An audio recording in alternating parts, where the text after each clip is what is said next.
এক শিক্ষিত পণ্ডিত খেয়াঘাটে যাইয়ে নদীর উপার যাবে, তো ভদ্রলোক শিক্ষিত উচ্চ শিক্ষিত উনি খেয়ালারে ডাকতেছে খুব উচ্চাঙ্গের শুদ্ধ ভাষায়, ওহে কর্ণধর তরি তরে তরাও।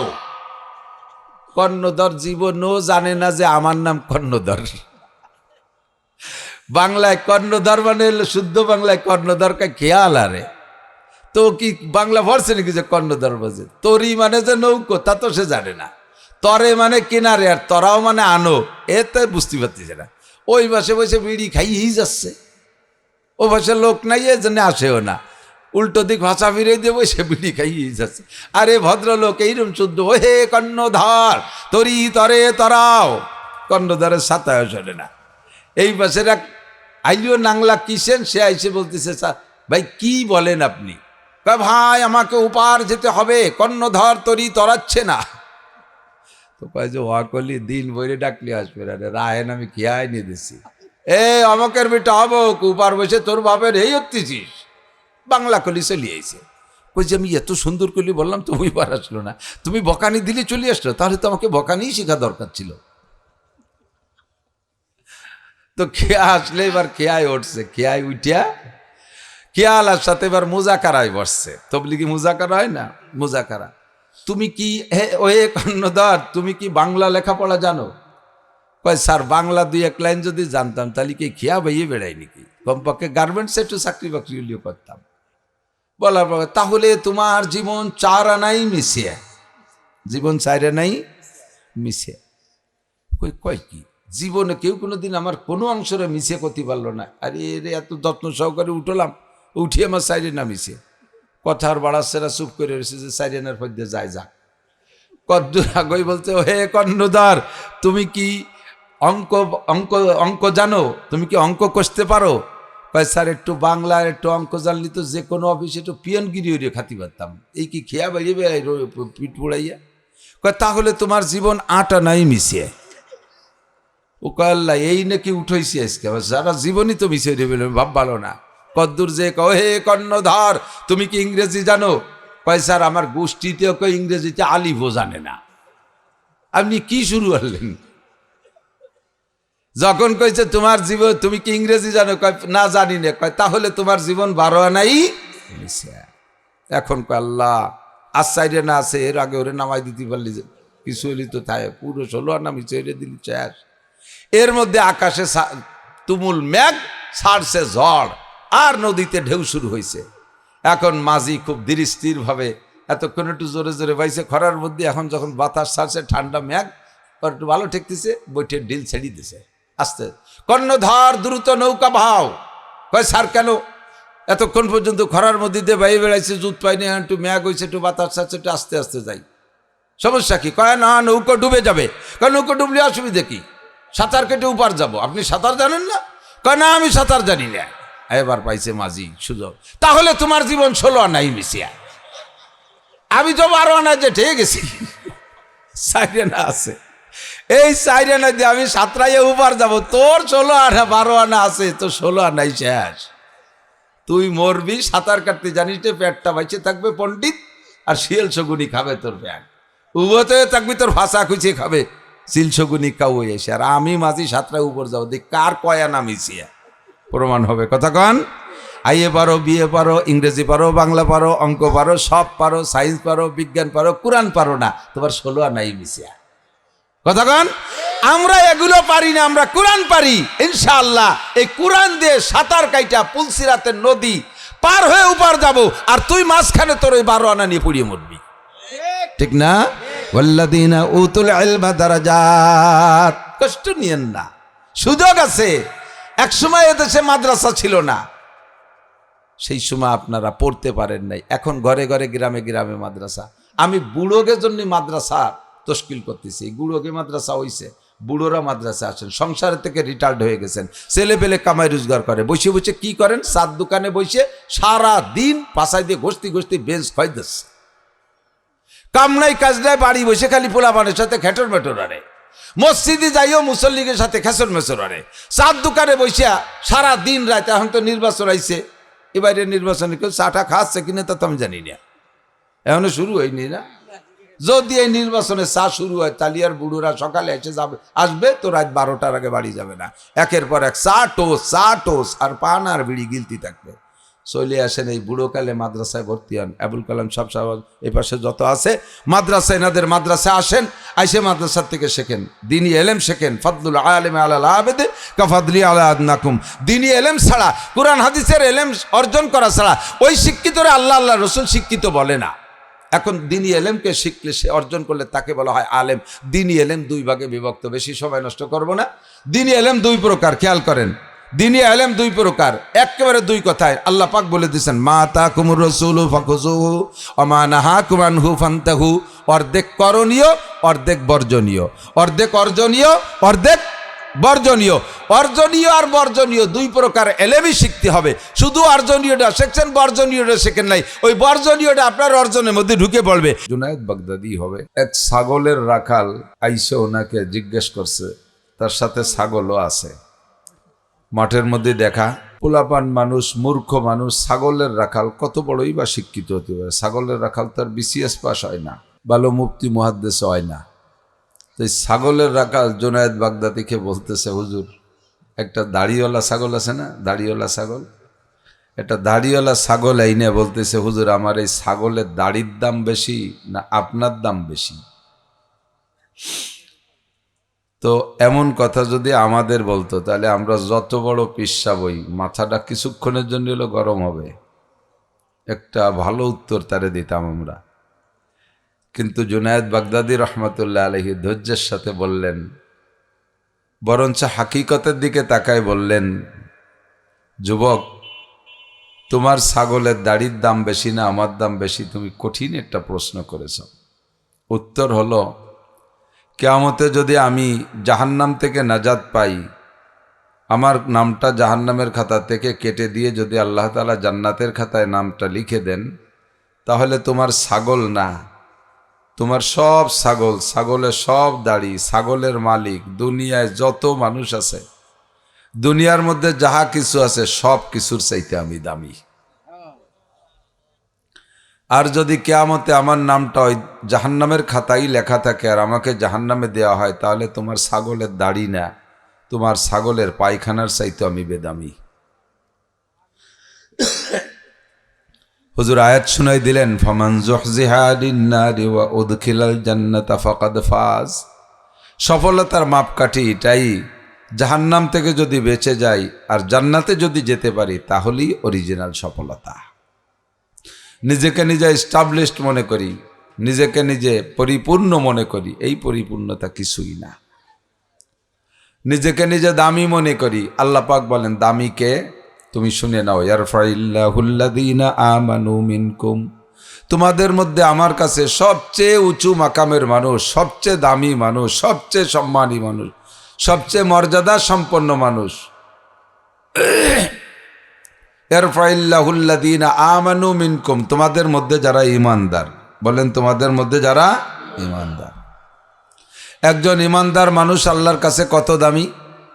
সারা পৃথিবীর যত বেঈমান প্রেসিডেন্ট আছে, এদিক টাকান, বর্তমান বিশ্বের নাটের গুরু, সারা দুনিয়ার বর্তমান সময়ের নমরুদ নাম মিস্টার ডোনাল্ড ট্রাম্প, কতক্ষণ? সারা দুনিয়ার শ্রেষ্ঠ ফেরাউন যদি বলা হয়, তাহলে এই ফেরাউন মিস্টার ট্রাম্প। আর যত নেতাকে আপাতত দেখতেছেন আমাদের আশপাশে, অমুসলমান নেতা, উপরে উপরে মুসলমানদের সাথে একটু মিঠে মিঠে তাল দেয়, এলো তেল বেচার জন্য, অথবা তেল কেনার জন্য, অথবা অস্ত্র বেচার জন্য, অথবা অন্য কোনো স্বার্থের লোভে। মৌলিকভাবে সব রসুনির পাশা এক জায়গা। কতক্ষণ? রসুন যখন ফুটে যায়, কলায় যায়, সেই সময় দেখবেন মাথা খুলে যায়, মাথা খুলে আলাদা আলাদা বোগ নেয়, কিন্তু গুড়া এক জায়গা, ঠিক না? আল্লাহ নবী বলেন, আল কুফরু মিল্লাতুন ওয়াহিদা, সারা দুনিয়ার সমস্ত কাফেররা একই জাতি, সারা দুনিয়ার সব কাফেররা একই জাতি। যার মুসলমান মার খাচ্ছে, মারতিছে পশ্চিমেরা। আমাদের বাড়ির পাশের হিন্দুস্তানের দাদা বাবুরা এই জায়গা থেকে খুব মহা খুশি। আমাদের বাংলাদেশের হিন্দুরাও তাতে মহা খুশি, অথচ সারা দুনিয়ার মুসলমান তাদের কান্নায় কাঁদতেছে, ঠিক কিনা? সরে যাবানি অন্য দিক জায়গায় চলে যাই তো এই Donald Trump, Netanyahu, Narendra Modi, তারপর রাশিয়ার প্রেসিডেন্ট কি নাম, ভ্লাদিমির পুতিন, হ্যাঁ, চীনের প্রেসিডেন্ট, যত মুসলমান প্রেসিডেন্ট দুনিয়ার কি বলা হয়, ফেরাউন বলেন, নমরুদ বলেন, কারুন বলেন, হামান বলেন, সাদ্দাত বলেন, এই সাইজের নেতারা কিন্তু এখনো দুনিয়া আছে। তো সারা দুনিয়ার সমস্ত কাফের প্রেসিডেন্ট, প্রধানমন্ত্রী, স্বরাষ্ট্রমন্ত্রী, পররাষ্ট্রমন্ত্রী, যত মন্ত্রী আছে, যত সারা দুনিয়ার সমস্ত এই পর্যন্ত যত জাতিসংঘের কাফের মহাসচিব গেছে, এমন করে যত কাফের নেতা বড় পণ্ডিত আছে সবগুলোকে এক পাল্লায় উঠাই দেবেন। আর আশুতিয়া গ্রামের একটা ফকির, খুড়া একটা ফকির, ইমানদার, কলেমা পড়া ইমানদার ফকির রে আল্লাহ আর এক পাল্লায় উঠাই দেবেন। হাসরের মাঠে কোন পাল্লা ভারী হবে? ফকিরের পাল্লা ভারী হবে। কোন পাল্লা? ফকিরের পাল্লা।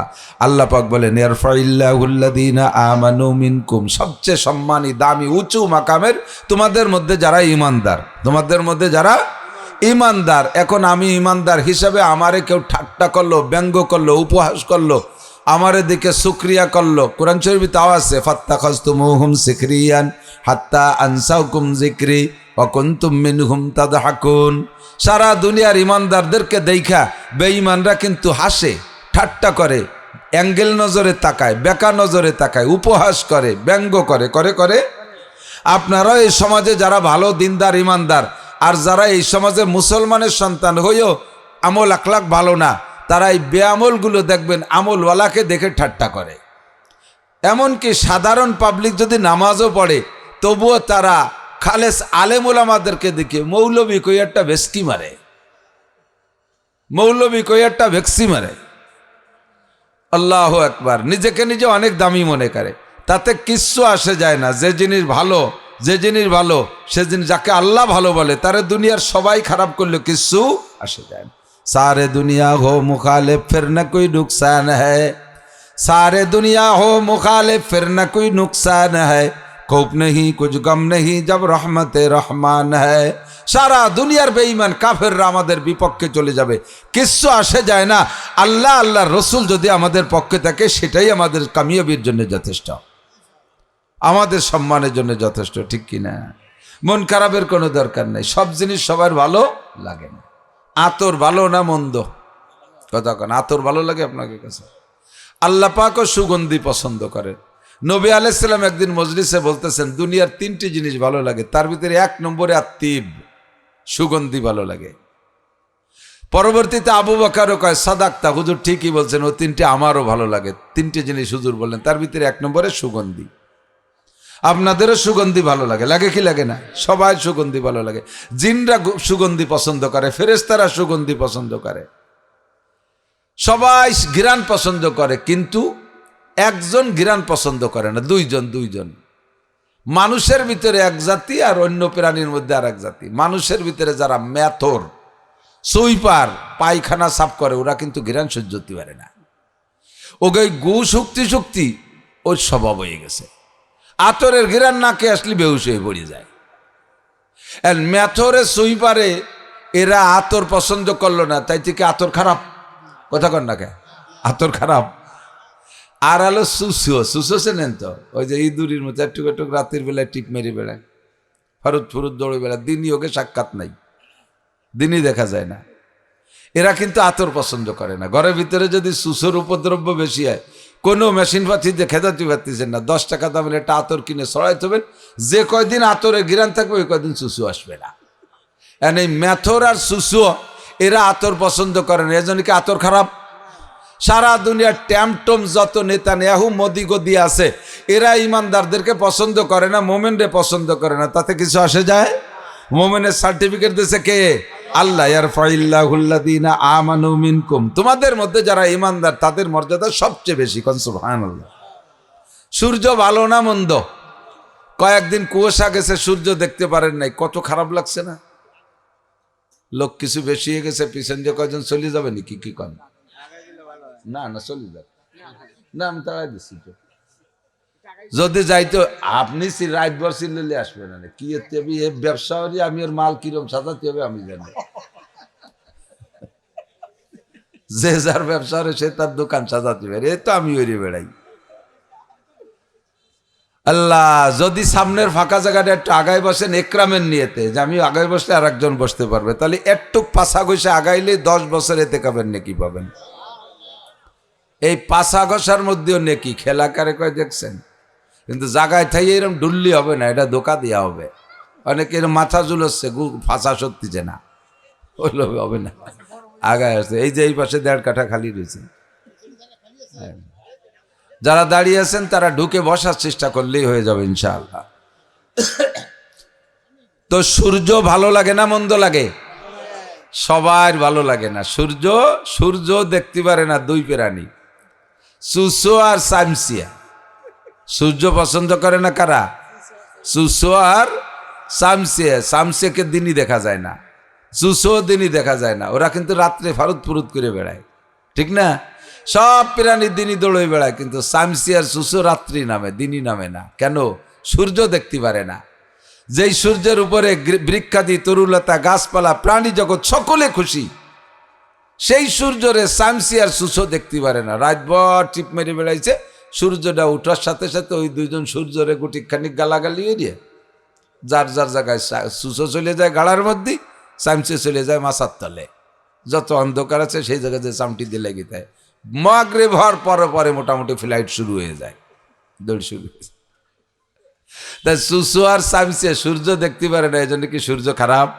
কতক্ষণ সূর্য খারাপ না ফুল সবার ভালো লাগে না জাগ চুফার এক জেবুয়ে গুলবোয়াদ জাগ চুফার এক জেবুয়ে গুলবোয়াদ নফরত আশা সোহবতে বুলবুলওয়াদ কাউও ফুল পছন্দ করে না কখনো কাকরে ফুল বাগানে দেখবেন না কতক্ষণ কাক থাকে কোন জায়গা যত ডাস্টবিন ময়লা পচা নোংরা গান্দা মরা গরু মরা মুরগি মরা কুত্তুয়া এ মরা মরি যে জায়গা আছে কাউও সে এনে আসে মাঠের ভিতরে আপনার তো বিল অঞ্চলের মানুষ মাঠের ভিতরে কাজ করেন মাঝে মাঝে অবশ্যই হাতে পেছে পচা শামুক যদি পচা শামুক একটা অতর্কিত অবস্থায় জাকি লাগে হাতে মাহায় যায় তাহলে 3-4 দিন পর্যন্ত সাবান দিয়ে ধুয়ে হাতের গন্ধ কাটে না আল্লাহর দুনিয়ায় শ্রেষ্ঠ কয়েকটা গন্ধ তার মধ্যে পচা ডিম একটা পচা শামুক একটা আর গালে গন্ধ এ গালে গন্ধ জাগে ও যে কি বেকায়দা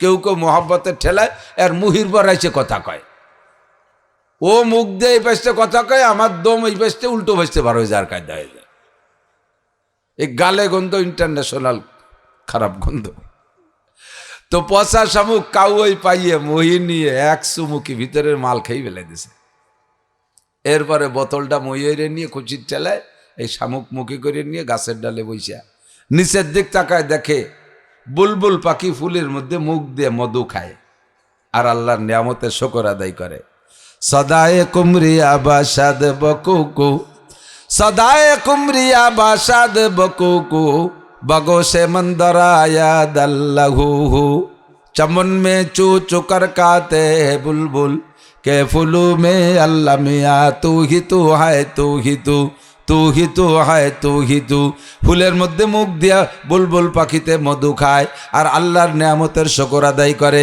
ফুলের মধ্যে তুমি আল্লাহ ফলের মধ্যে তুমি আল্লাহ মধুর মধ্যে তুমি আল্লাহ দুধের মধ্যে তুমি আল্লাহ আল্লাহ ফুলের পাপড়ির মধ্যে তোমারে পাই মধু খায় আর শুকর আদায় করে আর কাউয়া এসে বইছে নারকেল গাছের ডালে ওর মুহিতে সে পচা শামুকির খোসা ওই জায়গাতে বুলবুল পাখিরে দেখিয়ে ধিক্কার দেয় হে বুলবুল তুই আমার পাখি বংশের কলঙ্ক সারাটা জীবন এই ফুলির মধ্যে মুখ দিয়ে সুসু হয়ে জীবনটা বৃথা নষ্ট করলি কোনোদিন একটু পচা শামুক খেয়ে দেখলি না কোনোদিন একটু মরা গরু খেয়ে দেখলি না একটা পায়খানার পোকা খেয়ে দেখলি না এতে কি স্বাদ এই ফুলির মধ্যে মুখ দিয়ে জীবনটা নষ্ট করে ফেললি আমার পাখি বংশের মধ্যে তোর কারণে কলঙ্ক হয়ে গেছে তা বুলবুল পাখিতে মধু খায় আর ফুলের ঘ্রাণ নেয় কাউ ওই দেহে তারে ধিক্কার দেয় তাতে কি বুলবুলের দাম কমে বুলবুল পাখি তো ওর মতো এরকম অকথ্য ভাষায় করতে পারে না ও আরবিতে সুন্দর করে জবাব দেয় লা তালুমনি আও ফালুমনি ইন্নামা লা তালুমনি আও ফালুমনি ইন্নামা কুলতু মা কুলতু আবি আমরুন জালাল। তুমি আমারে গালি দাও ভৎসনা দাও কিচ্ছু আসে যায় না, আমারে দেখে তুমি দাঁত বাড়ো ভ্যাকসায় হাসো তাতে কিছু আসে যায় না, তুমি আমারে যত শক্ত মন্দ বলো আমার কিছু আসে যায় না। তুমি কাউও তোমারে মানুষে কি হাদিয়া দেয় তা আমাদের জানা আছে। কাউও দেখলে সবাই চ্যাঙ্গা মারে, কতক্ষণ চ্যাঙ্গা মারে, ঢিল মারে, ইটেল মারে। আরে তোরে দে কেউ কোনো দিন খাসার মধ্যে পালে না, তোরে কেউ কোনো দিন খাসায় পোষে না, তোরে দে কেউ কোনো দিন ক্যামেরা করে না। আমি বুলবুল পাখি ফুলের ডগায় বসলে ক্যামেরাম্যানরা যাইয়া আমারে ফুল সহ ক্যামেরা কইরা ছবি তুলে তাই যে ক্যালেন্ডার বানায়, কত যত্ন সহকারে ঘরে অফিসে ঝুলাইয়া রাখে। আমাকে আল্লাহ ভালোবাসে, ফেরেশতারা ভালোবাসে, নবী রাসূল ভালোবাসে, জিনরা ভালোবাসে, মানব জাতি টোটাল আমি বুলবুলকে ভালোবাসে। তোর মতো কাউ আমারে খারাপ কইলে আমার কিচ্ছু আসে যায় না।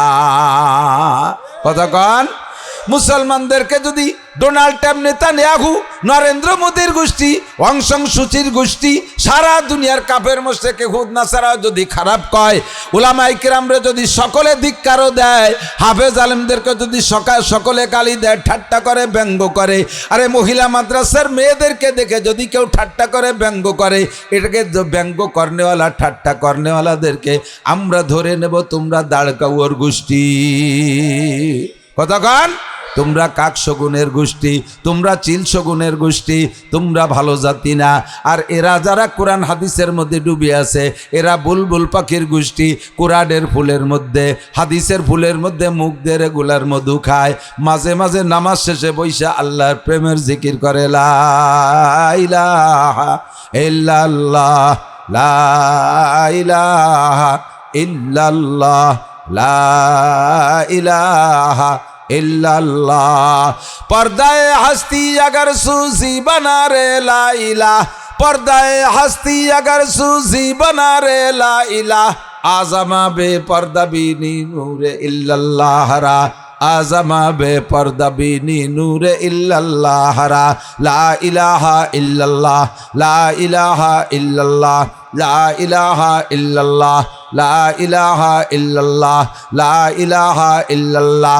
जंग दिला सकले ला पाकुन, सीना बाते गे मोहब्बत चाकुन। ए मोमेनरा माझे माझे बइसा आल्लाहर प्रेमे पइड़ा যায় আর আল্লাহর জিকির করে, লা ইলাহা কয়ে যখন টান মারে, ইল্লাল্লাহ কয়ে যখন ধাক্কা মারে, মোমেনের সিনার ভিতরে কলবের মধ্যে দুনিয়ার যত গুনাহের জং ছিল, এই রাতের ধাক্কায় আর আঘাতে সমস্ত জং মরিচা পরিষ্কার হইয়া যায় আর কলবটা স্বচ্ছ হইয়া যায়, আল্লাহর প্রেমের ভিতরে পড়া যায়। কথা কন ঠিক কি ঠিক না? লা ইলাহা ইল্লাল্লাহ মুহাম্মাদুর রাসূলুল্লাহ। আমরা এই কলেমা পড়ে মোমেন হয়েছি, আমাদেরকে আল্লাহ পাক নিজেই সার্টিফিকেট দিয়েছেন, তোমরা সবচাইতে দামি। আর কারা? ইমানের সাথে ওয়াল্লাযীনা উতুল ইলমা দারাজাত, এই ইমানের কলেমা গ্রহণ করার পরে মোমেনের খাতায় নাম লেখানোর পরে তোমরা যারা ইলম অর্জন করবা, ওয়াল্লাযীনা উতুল ইলমা দারাজাত, ইমান আনার পরে তোমরা যারা ইলম অর্জন করবা, তোমাদের মর্যাদা সব চাইতে বেশি। দারাজাত জামা মুয়ান্নাস সালেম, দুনিয়ায় যত দরজা আর সম্মান। এই পোলান, এই নড়াচড়া করিস না, তোরা দুজন ডিস্টার্ব করতেছিস। বসলি বয়ান শুনবি, নাহলে উঠে যাবি, জরুরি কথা থাকলে সেরে যা। 1 লক্ষ মানুষ সামনে বসা, সব নীরবে বসে আছে, সামনের পরে একটা যদি উল্টো পাল্টা রে, বয়ানের নূর নষ্ট হয়ে যায়। খুব সাবধান। স্টেজে আইসে মাইক ধরে দেহ কতখানি কোয়া যায়। বড় বড় পণ্ডিতরা আসে, এই রাজনীতি নেতারা, দুঃখ লাগে। আমার জিন্দেগি তো আলহামদুলিল্লাহ প্রায় 27-28 বছর হচ্ছে ওয়াজের মাঠে। বাংলাদেশের কোনো থানা জেলা কোনো জায়গা বাদ নাই। এই সে 2 দিন আগে সিলেট গেছি, এক রাত্রে 4 ওইরে মাহফিল করছি, শিয়েলের মতো দৌড়ই বেড়াইছে চা বাগান দিয়ে। কোনো জেলা থানা বাদ নাই। তো এই পর্যন্ত আমার মাহফিলে মিনিমাম 500 মাহফিলে রাজনৈতিক নেতারা আইসা ভোট চায়। যদি ফলোর না দিয়ে হয় মাহফিল ক্যান্সেল। হুজুরকে 1000-500 টাকা দিয়েছে, মাইক নেয়, কিচ্ছু কথি দিছে ভাই না। সালাম দেবে কর্ণে, শুরু করবে কিভাবে, কি দিয়ে আর শুরু করবে, শুরু একবার হয়ে গেলে থামতে পারে না, সে বিট টিট মেরি দিয়ে টানতে তালে তাই ভোট চাই। এতদিন পর্যন্ত আমাদের মাহফিলে এসে ভোট চাইলিয়া, তাতে দোষ নাই। এই বছর হুজুররা যদি কোনো মাহফিলে ভোটের কথা কয়, হুজুর আজ মাহফিলে রাজনীতি চলবে না, এতদিন চললে এখন চলবে না কে? প্রত্যেক আমলিগ বিএনপি সব দলের নেতারে এই স্টেজে ফ্লোর দিছি ভোট চাইতে। এই বছর হুজুররা একটু ভোট চাইলে সাথে সাথে বিরোধ, আমি ভোট চাচ্ছি না, ভয় নাই। কথাটা এরকম কথা, এ কে আফাতুমিনুনা বিবাযিল কিতাব ওয়া তাকফুরুনা বিবাদ, পক্ষে বললে বাহা বাহা, বিপক্ষে বললে আহা হা। এই স্বভাব না পাল্টানো পর্যন্ত জিততে পারবা না কেউ। এই স্বভাব পাল্টাইতে হবে, উন্মুক্ত থাকতে হবে সবাই। স্টেজে আইসে এবার কইতে যে কি কচি কি কয় তাই টের পায় না।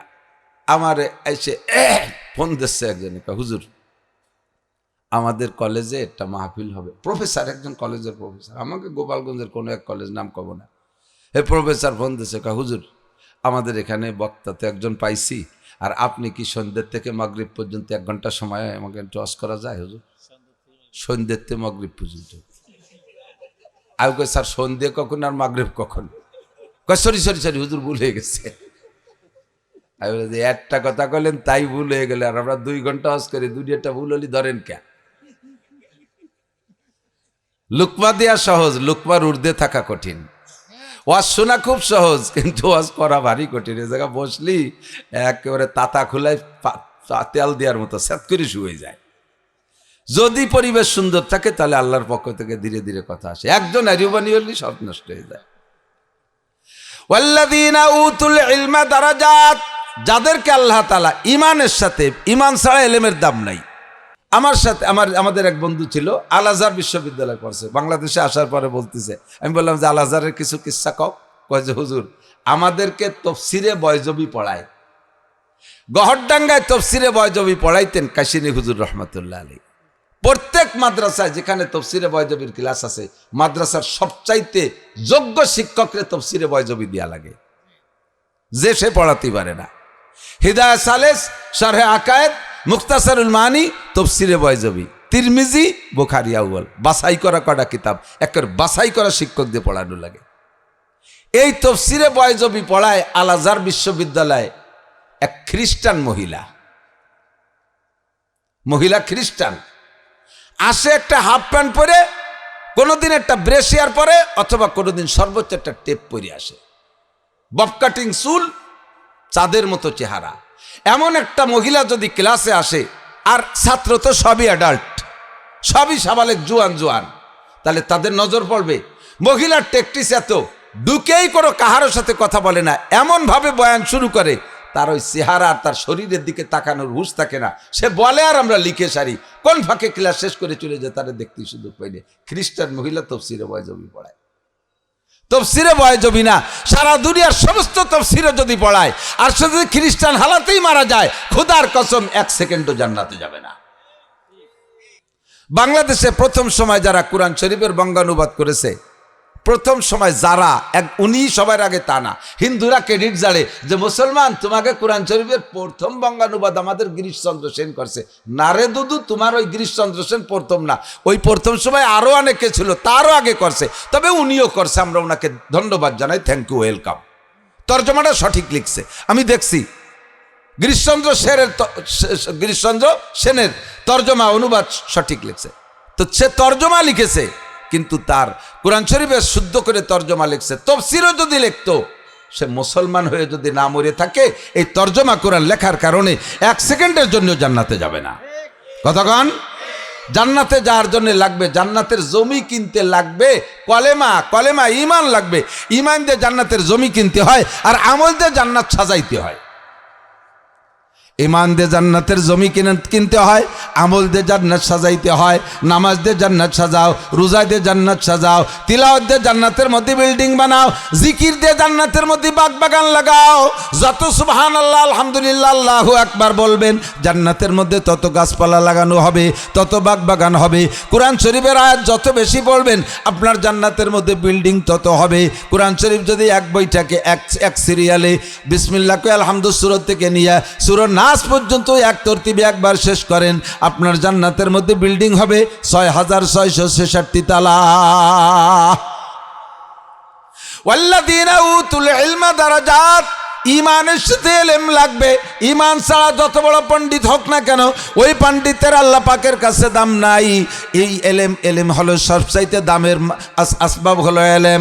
যাকে এলেম দান করেছে আল্লাহ কয় তাকে সবচেয়ে উঁচু মর্যাদা দান করা হলো। এবার এলেম কাকে বলে? আমার দিক এলেম কাকে বলে? এলেম মানে জ্ঞান, এলেম মানে বিদ্যা, এলেম মানে শিক্ষা। জেনারেল জ্ঞান ও জ্ঞান, জেনারেল এলেম ও এলেম, জাগতিক জ্ঞান ও জ্ঞান, এগুলো এলেম। কিন্তু আল্লাহ পাক এই আয়াতের মধ্যে যে এলেমের কথা বলেছেন, সেই এলেম আইএ বিএমএ বিসিএস না, সেই এলেম দুনিয়ার এলেম না। এই এলেম হলো এলমে শরিয়াত, এলমে দিন, কোরআন হাদিসের এলেম, কোরআন হাদিসের এলেম। নবী পাক আয়াতকে সামনে রেখে বলেন, ফদলুল আলিমি আলাল আবিদি কাফাদলি আলা আদনাকুম। আলেম আর বেআলেম, আলেম আর জাহেল, আলেম আর মূর্খ, দুইজনের মধ্যে পার্থক্য বুঝে নাও। কেমন পার্থক্য? কাফাদলি আলা আদনাকুম, তোমরা ১০০ লক্ষ সাহাবা আমার সামনে, roll number ১ Abu Bakr, roll number ২ Omar, ৩ নম্বরে ওসমান, ৪ নম্বরে আলী ইবনে আবি তালেব, এমন করে সিরিয়াল দিতে দিতে দিতে দিতে ১,২৪,০০০ নম্বরের যেই সাহাবা সবে মাত্র আমার কাছে আইসে কলেমা পড়ে চলে গেছে, আমার এক নজর দেইখা এখনো কিছু শিখতে পারে নাই। এইরকম মূর্খ নতুন একজন সাহাবা আর আমি নবী পাকের মধ্যে যতটা দূরত্ব, যতটা পার্থক্য, মর্যাদার দিক দিয়ে যত বৈষম্য, একজন আলেম আর একজন বেআলেমের মধ্যে আল্লাহ পাক ওই রকম পার্থক্য প্রমাণ করেছে। আলেমকে আলেম হিসেবে সম্মান। আপনি মনে রাগ করবেন যে হুজুর নিজেরা আলেম হইয়া নিজেকে দাম বাড়ায় নিচ্ছে, এটা তো কই নেই যে নাসিরির দাম পুরো গোপালগঞ্জের ভিতরে সবচেয়ে বেশি, আবুল কালামের দাম পুরো বাংলাদেশের মধ্যে সবচেয়ে বেশি, কোনো নাম কই নেই। আপনি আলেম হয়ে যান, আপনিও দামি হয়ে যান। খায়রুকুম মান তাআল্লামাল কুরআন ওয়া আল্লামা, খয়ের ইসমে তাফজিলের সিগা উলামায়ে কিরাম জানে। ইসমে তাফজিল বলা হয় সর্বোচ্চ অর্থ বহনকারী শব্দ, অর্থাৎ তোমাদের মধ্যে সবচেয়ে ভালো, বলেন সবচেয়ে কে? মান, ওই ব্যক্তি, এনি ম্যান এভরিবডি, যে কেউ হতে পারে। তাআল্লামাল কুরআন ওয়া আল্লামা, ওই ব্যক্তি যদি মাস্টার হয় তাও সব চাইতে দামি, ওই ব্যক্তি ডাক্তার হইলে তাও সব চাইতে দামি, ওই ব্যক্তি খেত খাবারের কৃষকও যদি হয় তাও সব চাইতে দামি, ওই ব্যক্তি যদি নারী হয় তাও সব চাইতে দামি, ওই ব্যক্তি যদি পুরুষ হয় তাও সব চাইতে দামি, ওই ব্যক্তি যেই হোক না কেন সবচেয়ে দামি যেই ব্যক্তি কোরআন শিক্ষা করে অথবা কোরআন শিক্ষা দেয়, কোরআন শিক্ষা দেয় অথবা কোরআন শিক্ষা করে। এই কোরআনের সম্মানে লোকটার সম্মান। যদি কোরআন তোমার মধ্যে না থাকে, তুমি জেনারেল যত বড় পণ্ডিত হও না কেন, আল্লাহ পাকের কাছে তোমার ১ পয়সারও দাম নাই।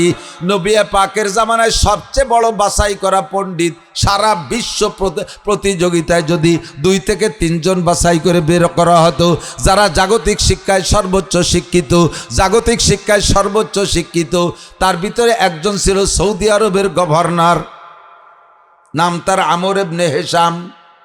আমর ইবনে, তৎকালীন বিশ্বের সবচাইতে বড় ২-৩ জন বাছাই করা পণ্ডিতের মধ্যে একজন, জাগতিক সার্টিফিকেট একটাও তার কম ছিল না, এবং সৌদি আরবের গভর্নর। তার শিক্ষা যোগ্যতার কারণে তাকে উপাধি দিয়েছে আবুল হেকাম। আবুল হেকামের বাংলা হলো বিদ্যাসাগর, মহাপণ্ডিত, জ্ঞানীদের বাবা। ডাক্তারকে বাবা, ইঞ্জিনিয়ারকে বাবা, বিজ্ঞানীকে বাবা, প্রশাসকদের বাবা, বিচারকদের বাবা, সব কিছুর উপরে সর্বোচ্চ শিক্ষিত আবুল হেকাম, নাম তার আমর ইবনে হিশাম। সব জানে, সব জানে, জানে না শুধু একটা সার্টিফিকেট তার নাই, ওই সার্টিফিকেটটার নাম হলো কোরআনের সার্টিফিকেট। শুধু কোরআন পড়তে পারে না, কোরআন শেখে নাই, কোরআন পছন্দ করে নাই, কোরআনকে মানে নাই, কোরআন পড়তে শেখে না, কোরআনের তর্জমা শেখে না, কোরআনের সংবিধান পছন্দ করে না, কোরআনকে অ্যাবাউট করে চলে, কোরআন ওরারে গালি দেয়, কোরআনের সমাজে বন্ধ করার জন্য যত ষড়যন্ত্র আছে সব করে। অকাল ওয়াকালাল্লাযীনা কাফারু লা তাসমাউ লিহাযাল কুরআন। ও ছিল সৌদি আরবের গভর্নর, ওর একটা আঞ্চলিক সংসদ ভবন ছিল, সংসদ ভবনটার নাম ছিল দারুন নাদওয়া। ওই জায়গা বসে সব কাফেরদেরকে ডাইকে বলে দিয়েছে, এই মুহাম্মদ যখন কোরআন পড়ে, ওর সাথীরা যখন কোরআন পড়ে, তখন মাঝখানে যে হই হুল্লা শোরগোল চিল্লাপাল্লা করবা, লাআল্লাকুম তাগলিবুন, তাহলে তোমরা বিজয় হবা আর মুহাম্মদ আর মুসলমানরা পরাজিত হবে। আল্লাহু আকবার। ওর এই হুকুম মেনে অনেক কাফেররা এরকম ফাজলামি করেছে। এই মহাপণ্ডিতটার ভিতরে নাই শুধু কোরআন, আল্লাহর নবী আল্লাহর পক্ষ থেকে তাকে সার্টিফিকেট দিয়েছে, আজকে থেকে তোমার নাম আবু জাহেল।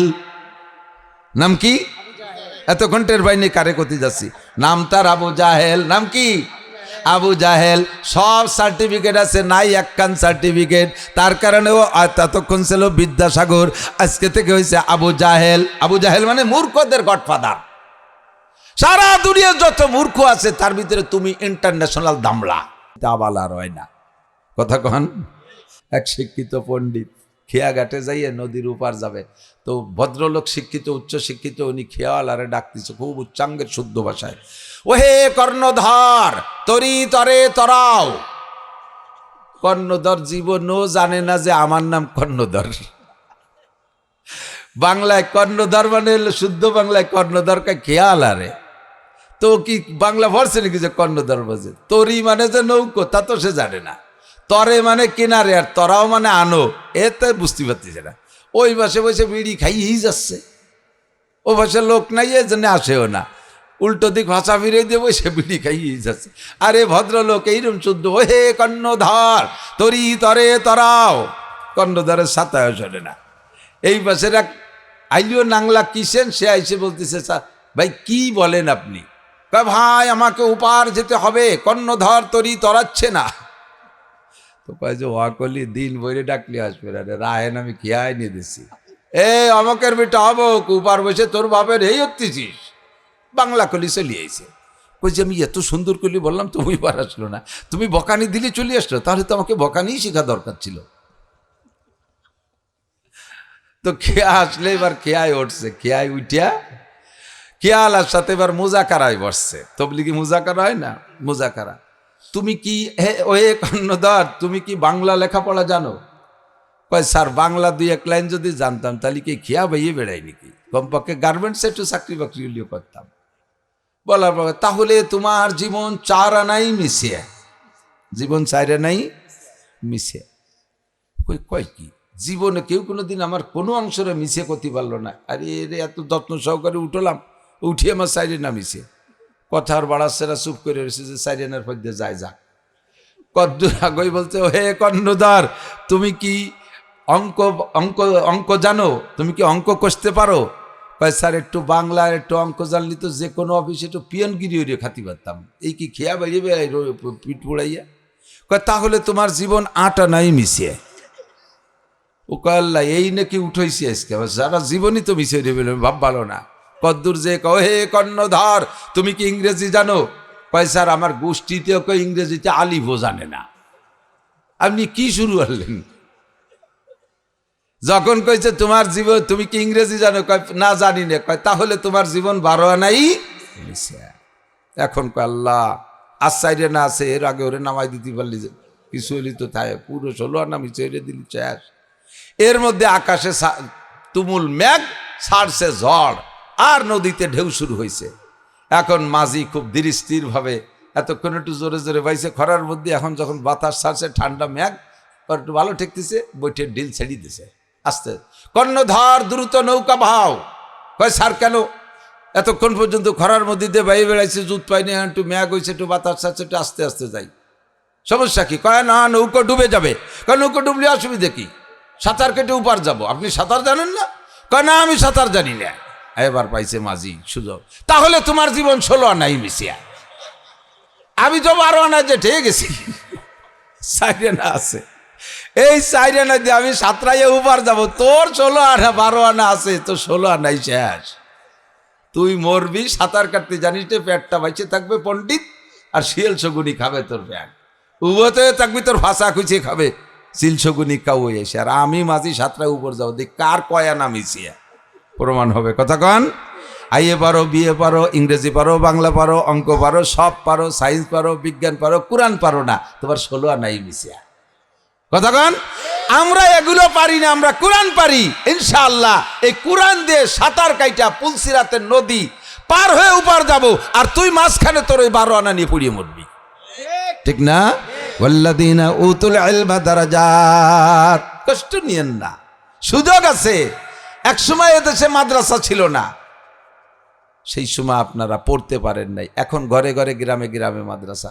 আমি বুড়োদের জন্য মাদ্রাসা তশকিল করতেছি। বুড়োকে মাদ্রাসা হইছে, বুড়োরা মাদ্রাসা আসেন, সংসার থেকে রিটায়ার্ড হয়ে গেছেন, ছেলে পেলে কামাই রোজগার করে, বসে বসে কি করেন? চার দোকানে বসে সারা দিন পাশায় দিয়ে ঘষতি ঘষতি বেঞ্চ খয় দিচ্ছে। কাম নাই কাজ নাই, বাড়ি বসে খালি পোলাপানের সাথে খেটর মেটর আরে, মসজিদে যাইও মুসল্লিদের সাথে খেসর মেসর আরে, চার দোকানে বসে সারা দিন রাত। এখন তো নির্বাচন আইছে, এবারে নির্বাচনে কেউ চাটা খাচ্ছে কিনা তা তো আমি জানি না, এখনো শুরু হয়নি না। যদি এই নির্বাচনে চা শুরু হয়, তালিয়ার বুড়োরা সকালে এসে যাবে, আসবে তো রাত 12টার আগে বাড়ি যাবে না, একের পর এক চা টোস আর পান আর বিড়ি গিলতি থাকবে। চলে আসেন এই বুড়োকালে মাদ্রাসায় ভর্তি হন। আবুল কালাম সাহেব এই পাশে যত আছে মাদ্রাসা, এনাদের মাদ্রাসায় আসেন, আইসে মাদ্রাসার থেকে শেখেন, দিনী এলেম শেখেন। ফাদলুল আলিম আলাল আবেদ কাফাদলি আলা আদনাকুম। দিনী এলেম ছাড়া, কোরআন হাদিসের এলেম অর্জন করা ছাড়া ওই শিক্ষিতরা আল্লাহ আল্লাহ রসুল শিক্ষিত বলে না। এখন দিনী এলেমকে শিখলে, সে অর্জন করলে তাকে বলা হয় আলেম। দিনী এলেম দুই ভাগে বিভক্ত, বেশি সময় নষ্ট করব না। দিনী এলেম দুই প্রকার, খেয়াল করেন। দিনী এলেম দুই প্রকার, একেবারে দুই কথায় আল্লাহ পাক বলে দিয়েছেন, মা তাকুমুর রাসূলু ফাখুযুহু ওয়া মা নাহাকুম আনহু ফান্তাহু। অর্ধেক করণীয়, অর্ধেক বর্জনীয়, অর্ধেক অর্জনীয়, অর্ধেক বর্জনীয়। অর্জনীয় আর বর্জনীয় দুই প্রকার এলেমই শিখতে হবে। শুধু অর্জনীয়টা শিখছেন, বর্জনীয়টা শেখেন নাই, ওই বর্জনীয়টা আপনার অর্জনের মধ্যে ঢুকে পড়বে। ইমামে বুখারী রহমাতুল্লাহ আলাইহি 6 লক্ষ সহিহ হাদিসের হাফেজ ছিলেন। কয় লক্ষ? 6 লক্ষ সহিহ হাদিসের আলেম ছিলেন, হাফেজ ছিলেন ইমামে বুখারী রহমাতুল্লাহ আলাইহি। 6 লক্ষ সহিহ হাদিস। এর এগেনস্টে শুনেছি আরো 6 লক্ষ জাল হাদিস মুখস্থ করছে। খেয়াল করেন না, খেয়াল করেন না। 6 লক্ষ সহিহ হাদিস জীবন ভরে কই আর জীবন ভরে শোনেন, একটু ভাবেন নাই। আপনারা আমরা কয়টা হাদিস জানি? বুখারী শরীফ পড়াইতেছি বহুকাল পর্যন্ত, তবুও বুখারী শরীফের এক পারা মুখস্থ করছি তা কইতে পারবো না, আধা পারা মুখস্থ তা কইতে পারবো না। এলোমেলো ভাবে এ জায়গাতে ও জায়গাতে 2, 5টা, 10টা, 20টা, 50টা, 100, 200 হাদিস মুখস্থ করছি। বাকি 6 লক্ষ হাদিস, এবং খালি হাদিস না, এই হাদিস কার থেকে কে পাইছে, কার থেকে কে পাইছে, সনদ সহ। কার থেকে কে পাইছে এর কয় সনদ। উনি পর্যন্ত মাঝখানে একজনের থেকে আরেকজন, তার থেকে আরেকজন, তার থেকে আরেকজন, লাস্টে যে রাসূলুল্লাহ সাল্লাল্লাহু আলাইহি ওয়াসাল্লাম। এইভাবে সনদ, এবং শুধু সনদ না, যাদের কাছ থেকে হাদিস সংগ্রহ করেছে তাদের বংশ, তাদের স্বভাব আখলাক, তাদের কুষ্টিপাত সব সহ মুখস্থ করছে 6 লক্ষ। এগেনস্টে 6 লক্ষ জাল হাদিস। ওই ইসরায়েলিরা, ইহুদিরা, বড় বড় পণ্ডিতরা হাদিসের নামে সুন্দর সুন্দর কথা বানাইয়া, মানে সুন্দর সুন্দর কথা বানাইয়া আল্লাহর নবী বলছে বলে হাদিস বলে চালায় দেয়। যেমন কয় ক্বালা রাসূলুল্লাহ সাল্লাল্লাহু আলাইহি ওয়াসাল্লাম, এই কলি হাদিস হয়ে গেল। এবার কি কয়, মান আকরামা আলিমান ফাকান্নামা আকরামা 70 নবিয়্যা ওয়া মান আকরামা মুতাআল্লিমান ফাকান্নামা আকরামা 70 শাহীদা। এমন কথা বানাইছে যে কথা মুসলমান না খাইয়ে পারবে না। আমি যদি এটার তর্জমা বলি, আপনি এখনই চিল্লে সুবহানাল্লাহ শুরু করে দেবেন। কি কয়? নবী পাক বলেছেন যে ব্যক্তি কোনো একজন আলেমকে সম্মান করলো, সেজন্য 70 জন নবীকে সম্মান করলো।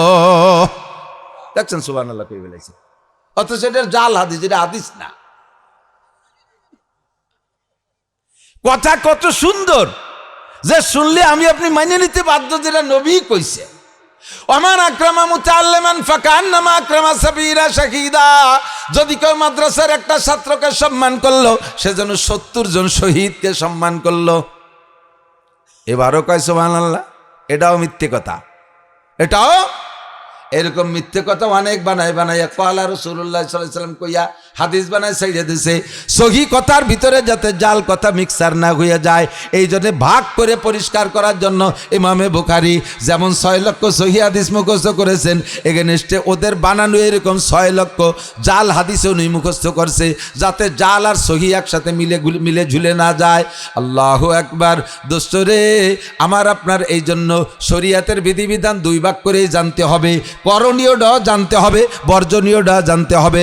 অর্জনীয়টা জেনে অর্জন করেন, কিন্তু বর্জনীয়টা জানেন না, সেটাও ভিতরে ভিতরে ঢুইকে পড়তেছে। এই জন্য শরিয়াতকে জানার জন্য, এলেমকে অর্জন করার জন্য ক্লাসিফিকেশন করে জানতে হবে।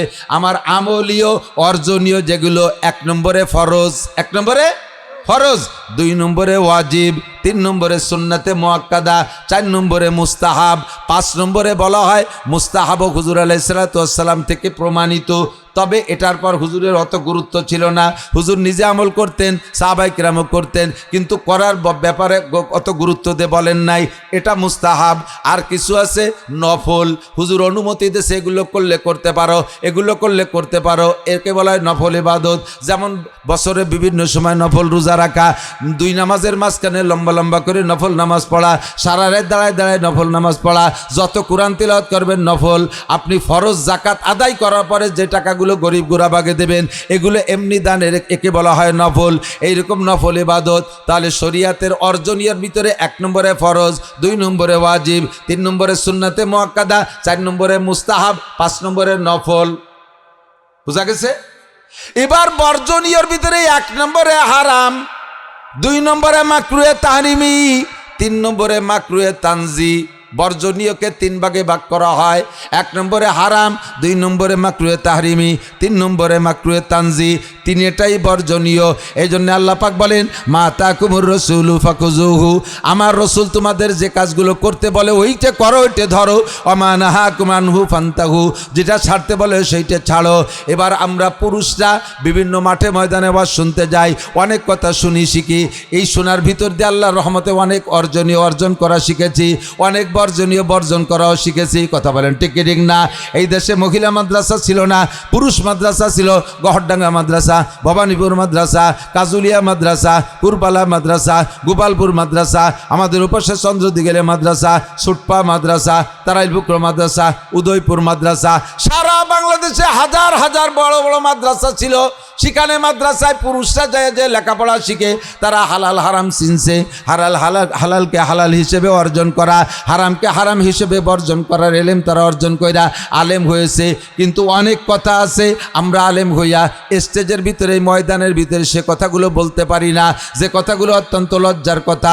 অথচ শরিয়াত এগুলো মেয়েলি মশালা, আভ্যন্তরীণ মশালা, মেয়েদের এই মশালাগুলো আমরা বলতে পারি না। ওদিকে মেয়েদের মাদ্রাসা নাই, তারাও শিখতে পারে নাই কোরআন হাদিস থেকে। এদিকে আমরা পুরুষরা পড়েও মাঠে লজ্জাতে বলতে পারি না। সেই মশালাগুলো মহিলারা আমল করবে কিভাবে? তার কারণে এই না জানা থাকার কারণে তারা আমল করতে পারে না, অর্জনীয়গুলো অর্জন করতে পারে না, বর্জনীয়গুলো বর্জন করতে পারে না। কতক্ষণ? এই জন্য হুজুর বলেন, তালাবুল ইলমে ফারিদাতুন আলা কুল্লি মুসলিমিন ওয়া মুসলিমাত, দ্বীনি ইলম শিক্ষা করা প্রত্যেকটা মুসলমান নরনারীর উপরে ফরজ। নিজ চোখে দেখে শেখেন, নিজ কিতাব থেকে পড়ে শেখেন। এই জন্য কিতাব দেখে পড়া শেখা পুরুষেরও যেমন জরুরি, নারীদেরও এরকম জরুরি কিনা। আগে মা বোনরা কোরআন শরীফ পড়তো, বেশিরভাগ মেয়েরাই কোরআন শরীফ একটু বেশি শিখছে সবকালে, যেসব মাদ্রাসা ছিল কম। ওই আঞ্চলিকভাবে গ্রামের মসজিদে যে সকালে মক্তব, ওই জায়গা আমিও মক্তবের ড্রাইভারই করছি অনেক দিন পর্যন্ত। ছাত্র বয়সে অত্যন্ত অভাবী সংসার ছিল, আব্বা টাকা দিতে পারতো না, মসজিদে ইমামতি করতাম, আর সেখান থেকে 50 টাকা 100 টাকা বেতন পাইতাম, তাই দিয়ে মাস চলতো। এই জন্য ও জায়গা অনেকদিন ড্রাইভারি করছি। তো মক্তবে পড়তি বেশিরভাগই মেয়েরা আসে। এই আসারও কারণ আছে, কারণ মেয়েকে যে হুজুর কইছে না, একেবারে নিজে ছেলে যে মেয়ে দেখতে গেছে, যে ছেলে সে দামলা, মানে কি কিভাবে কব, বোমা মারলেও তার ভিতরে একটা আলিফ বের হই না, জাল খাও দিলে একটা বা বের হই না। অথচ সেও মেয়ে দেখতে যে সামনের পর প্রথম জিজ্ঞাসা, মুসলমান তুমি কোরআন শরীফ পড়তে পারেন? কোরআন শরীফ পড়তে, তুমি কোরআন শরীফ পড়তে পারেন? একটু আপনি শিক্ষিত তো ভালো, একটু তুমি খানিক আপনি এদিকে লড়াই করাই নিচ্ছে, তুমি ইন্টারভিউ নিচ্ছে, তুমি কোরআন শরীফ পড়তে পারেন?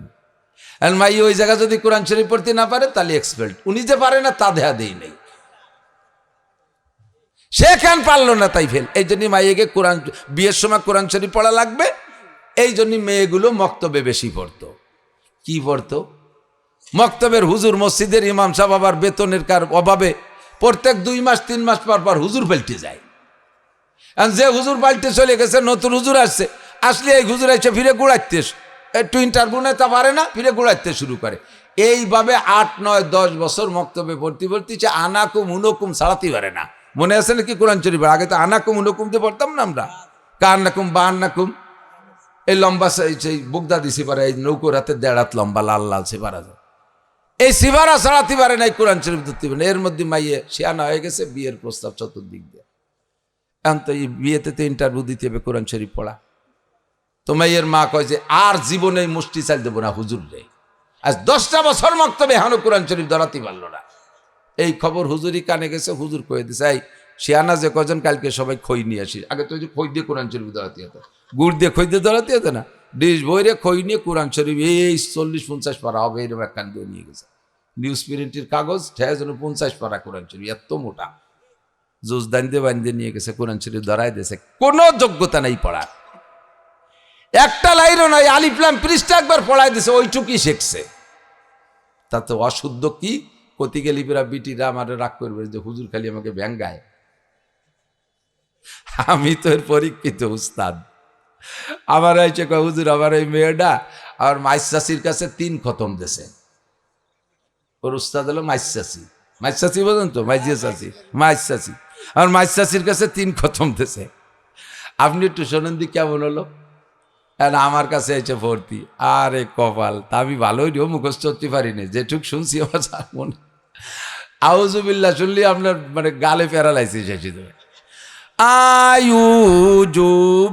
আউযুবিল্লাহি মিনাশ শাইতানির রাজিম, বিসমিল্লাহির রহমানির রহিম। এরপরে শুরু হচ্ছে সূরা ইয়াসিন। আমি কই তোর পড়া শুনে শয়তান হবো মেরে দেবে। শয়তান কয় শয়তানি হচ্ছে, তাই বলে কোরআন শরীফ তো এরকম পড়া শিখি নেই।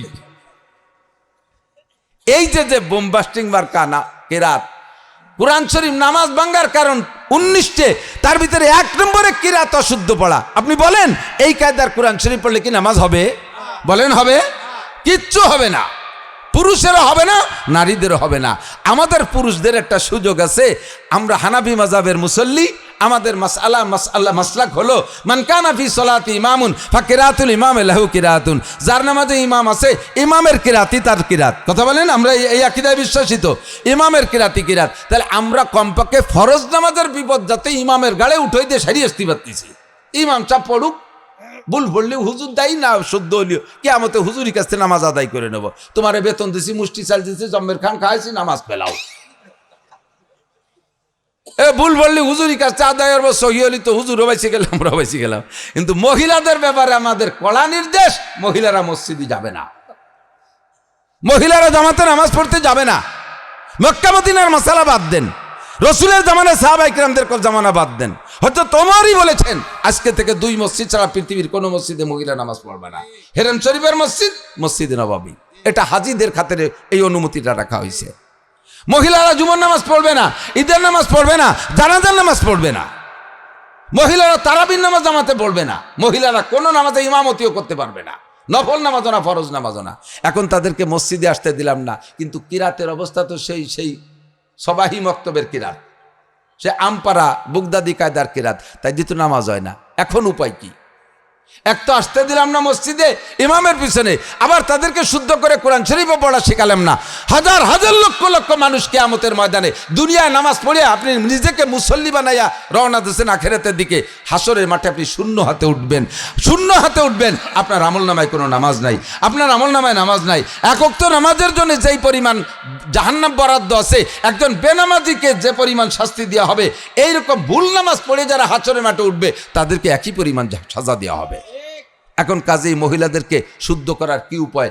আল্লাহ তাআলা এ যুগের উলামায়ে কেরামকে এলহামি কায়দায় জজবা পয়দা করে দিয়েছে আমার মনে হয়। কারণ আগে ছিল না এগুলো, আগে ছিল না মানে মাঝে একটা টাইম ছিল না, সাহাবায়ে কেরামদের সময় ছিল মেয়েদেরকে পড়ানোর ভিন্ন ব্যবস্থা, মাঝখানে হয়তো ছিল না। এখন আল্লাহর রহমতে ঘরে ঘরে, গ্রামে গ্রামে, এক এক গ্রামে 2-3টে করে হচ্ছে মহিলা মাদ্রাসা, এবং তাতে কোনো অসুবিধা নয়। মেয়েদের সংখ্যাও কম না, কারণ মেয়েদের প্রোটেকশন বর্তমানে খুব বেশি। হ্যাঁ, প্রায় বাড়ি দেখা যায় 4টে মেয়ে একটা সাল, 5টা মেয়ে একটা সাল, 6টা মেয়ে একটা ছেলে, 7টা মেয়ে একটা ছেলে, অথবা কোনো বাড়ি ছেলেই নাই, খালি মেয়েই মেয়ে। এই গোপালগঞ্জের এক হাসপাতালে আমার এক বন্ধু আছে, সে কয় যে হুজুর ওনার ক্লিনিক আছে, আমার ক্লিনিকে 30টে বাচ্চাই কয়েকদিনের ভিতরে ডেলিভারি হয়েছে সিজারে, 27টে মাইয়ে 3টে ছেলে। তাহলে 3 ছেলের জন্য যদি একটা স্কুল হয়, তাহলে 27টে মেয়ের জন্য 9টা লাগবে না? 3 নং 27। তো 3টে ছেলের জন্য যদি একটা মাদ্রাসা হয়, 27টে মেয়ের জন্য 9টা মাদ্রাসার দরকার। কাজেই পুরুষ মাদ্রাসার চেয়ে মহিলা মাদ্রাসার দরকার বেশি। পাশাপাশি হুজুর বলছি না, হুজুরের ওয়াজ ডালো শিরোনামের মতো দাঁড়াই রয়েছে, ওর নিচে আমার বহুত আন্ডারলাইন আছে, হেডলাইন আর শিরোনাম আর আন্ডারলাইন আছে না। হুজুরের ওয়াজ শিরোনামের মতো আজকের কথার জন্য আমার। আল্লাহু আকবার। মা যদি কোরআন পড়নেওয়ালি হয়, তাহলে ছেলেটা হয় শামসুল হক ফরিদপুরি। মা যদি কোরআনওয়ালি পর্দানসীন হয়, তাহলে ছেলেটা হয় ফজলুল করিম চরমনের পেশাব। মা যদি কোরআনওয়ালি হয়, ছেলেটা হয় শাইখুল হাদিস আল্লামা আজিজুল হক। মা যদি কোরআনওয়ালি হয়, ছেলেটা হয় মুফতি মাসউদ। মা যদি কোরআনওয়ালি হয়, ছেলেটা হয় মাওলানা আবুল কালাম। মা যদি কোরআনওয়ালি হয়, ছেলেটা হয় মাওলানা কবিরুল ইসলাম সাহেব। আমি কোরআন শরীফ পড়া শিখছি আমার মার কাছ থেকে। আমার মা এই 2 শনিবার আগে মারা গেছেন। আমার মা যেভাবে আমার কোরআন শরীফ পড়া শিখেছে, সেই শুদ্ধতা নেই আমি মাদ্রাসায় চলতেছি এখনো। আর আমার পড়া শুদ্ধ আছে বলে আমার বিশ্বাস। আমি গহরডাঙ্গা মাদ্রাসায় দাওরা পড়ার বছর লাস্টের 6 মাস মাগরিব আসর মাগরিব ইশা 3 ওয়াক্তের ইমাম ছিলাম আমি মাদ্রাসার মসজিদে। সোমনুজুর আমার 3 ওয়াক্তের ইমাম বানাই দিয়েছে। গহরডাঙ্গা মসজিদে ইমামতি করা বহুত কঠিন ব্যাপার। কোনো কিরাতে যদি সমস্যা হয়ে যায়, সালাম ফিরানোর সাথে সাথে এই ভুল ফরছো কে।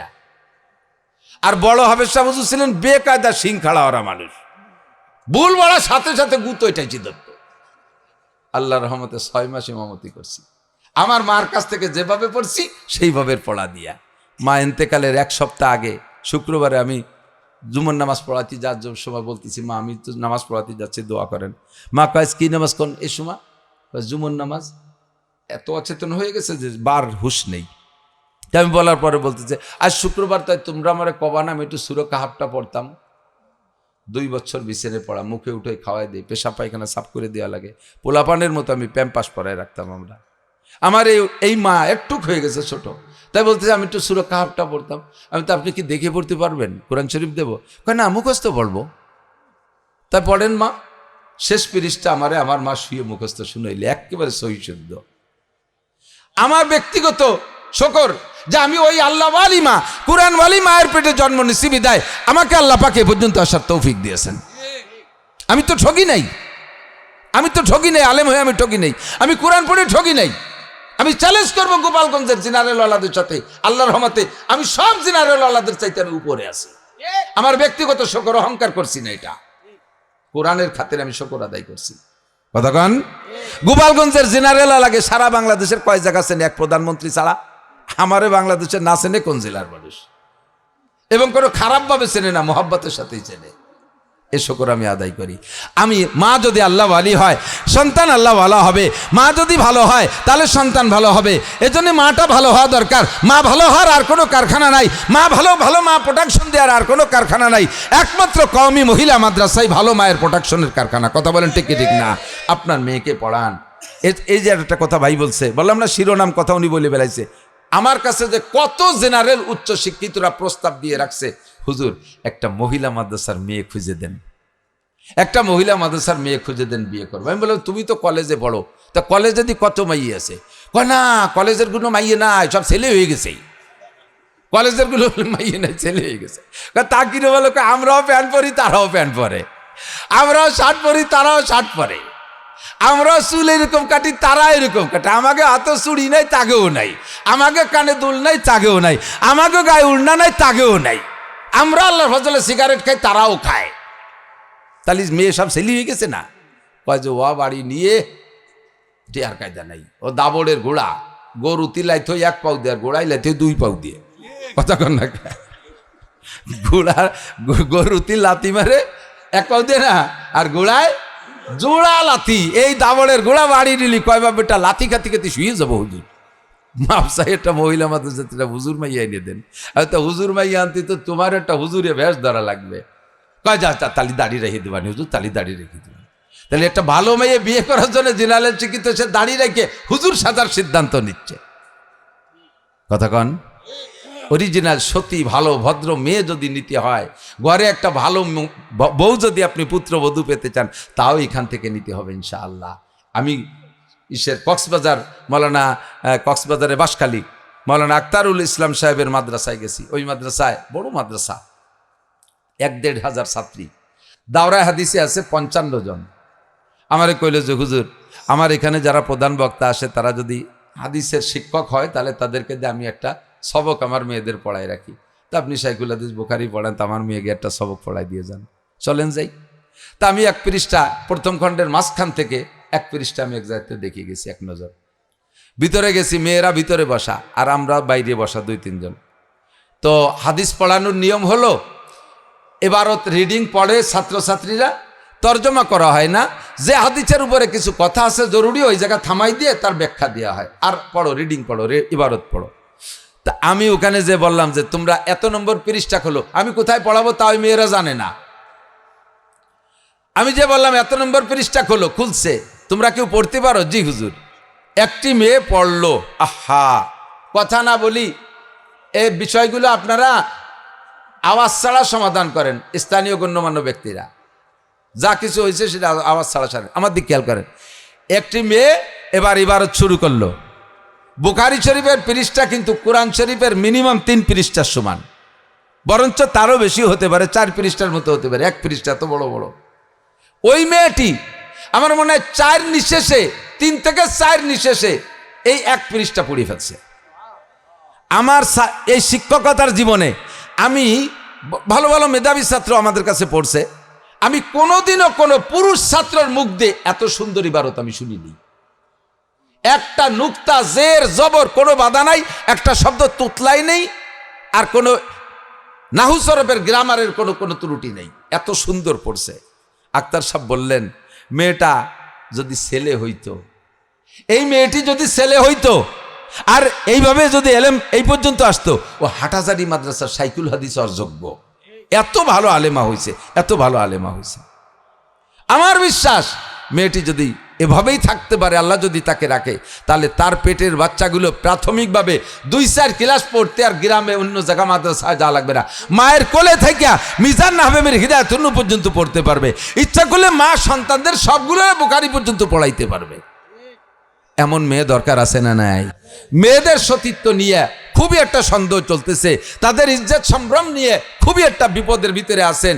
মেয়েদেরকে ঢাকা বিশ্ববিদ্যালয় দিয়ে আব্বারা বাড়ি বসে বসে আল্লাহ বিল্লে তসবিহ তাহলিল করতেছেন। 24টা ঘন্টা আমার মনে হয় দুশ্চিন্তায় থাকেন, কি দুর্ঘটনার খবর আসে, কি দুর্ঘটনার খবর আসে। কথা বলেন ঠিক না? আর পর্দা নেশিন একটা মেয়ে সম্পর্কে এই চিন্তা করা লাগে না। আদর্শ মা, আদর্শ সন্তান যদি পাইতে চান, সমাজের যুবকরা গাঁজা খায়, ইয়াবা খায়, ফেনসিডিল খায়, হিরোইন খায়, একটু বলেন তো আপনাদের এই কাজুলিয়া মাদ্রাসার কোনো ছেলে কি মদ গাঁজা ইয়াবা খায়? ভবানীপুরের ছেলেরা তো অবশ্যই খায়। ভবানীপুর মাদ্রাসার ছেলেরা খায় না? হিরোন মাদ্রাসার ছেলেরা খায়। হাটাজারি, পটিয়া, বাবুনগর, জিরি, নাজিরাট, লালবাগ, ফরিদাবাদ, মালিবাগ, গহরডাঙ্গা, যত মাদ্রাসা আছে কোনো মাদ্রাসার ছেলেরা মদ গাঁজা ইয়াবা, ফেনসিডিল, হিরোইন খায়? এরা খায় এগুলো? এরা কি পরের গাছের নারকেল চুরিয়ে ফেরি খায়? এরা কি মুরগির খোপ ধরে চুরিয়ে নিয়ে চুরিয়ে খায়? এরা কি খেজুর গাছের রস চুরিয়ে খাইয়ে ঠিলের মধ্যে মুইতে থই? এই একামকে কি এরা করে? এ করে না। কারা করে? তারা করে। কারা? একটু কর না। তারা কারা? তারা। তার আগে এই সমস্যা কেন?